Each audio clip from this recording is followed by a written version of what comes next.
روز اول سے جس دن اللہ نے آدم کو عزت اور تکریم دی تھی، دشمن سامنے آ گیا تھا، ابلیس۔ قرآن نے کہا وَهُوَ عَدُوٌّ مُبِينٌ، وہ تمہارا کھلا دشمن ہے۔ اور شیطان کے لیے سب سے بڑی خطرناک یا خوفزدہ کر لینے والی چیز کیا ہے؟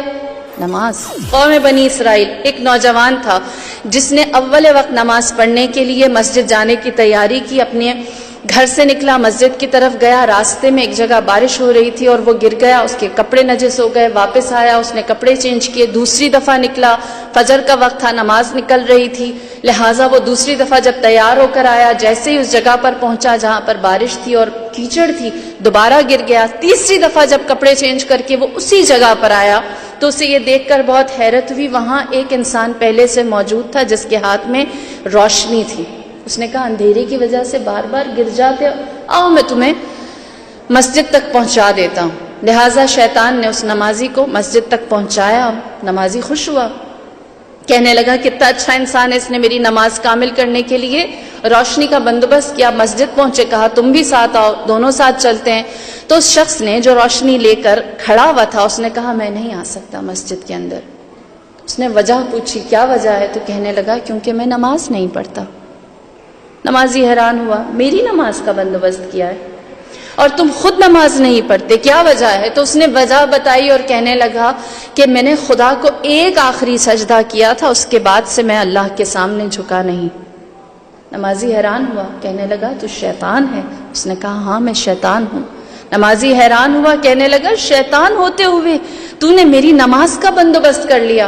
تو پھر شیطان نے سارا احوال سنایا اور کہنے لگا کہ تو اول وقت نماز نہیں پڑھتا تھا، نماز فجر نہیں پڑھتا تھا، جماعت کے لیے نہیں جاتا تھا، آج جب تو اپنے گھر سے نماز کے لباس میں باہر نکلا ہے تو میں کیچڑ والی جگہ پر کھڑا ہو گیا تاکہ میں تیرے کپڑے گندے کر دوں، اور جب تمہارے کپڑے خراب ہوں گے تم واپس چلے جاؤ گے، اور جب واپس چلے جاؤ گے تو تمہاری جماعت نکل جائے گی۔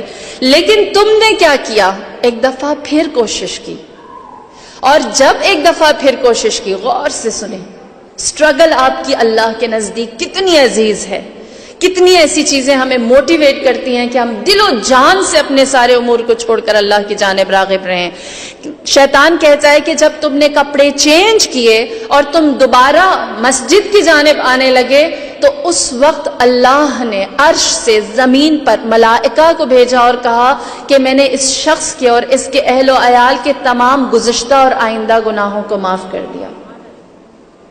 کہتا ہے کہ جب میں نے یہ دیکھا کہ تمہارا مسجد میں نہ جانا اتنا مشکل، شیطان کے لیے مشکل تھا، لہٰذا میں نے دوبارہ گرایا کہ کم سے کم اس کو تو کچھ حاصل نہ ہو، لہٰذا میں نے تمہیں دوبارہ گرایا، تم پلٹ کر آئے اور ایک دفعہ پھر تم نے وہی کوشش کی، اور جب تم نے دوبارہ وہی کوشش کی تو اللہ کی طرف سے فرشتے نے یہ ندا دی اور کہا کہ ہم نے اس شخص کے اہل و عیال، اس کے خاندان سب کو معاف کیا، اور جو اس کے گزشتگان مرحومین تھے اور آئندہ آنے والی نسلیں تھیں ان سب کے لیے ہم نے مغفرت کو رکھا۔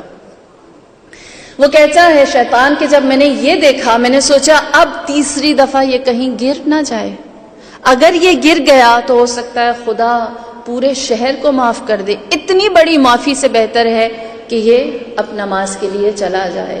دیکھیے نمازی اپنی جگہ محترم ہے، لیکن نماز کے لیے کوشش کرنے والا اور نماز کی جانب جہاد کرنے والا وہ خدا کے نزدیک زیادہ عزیز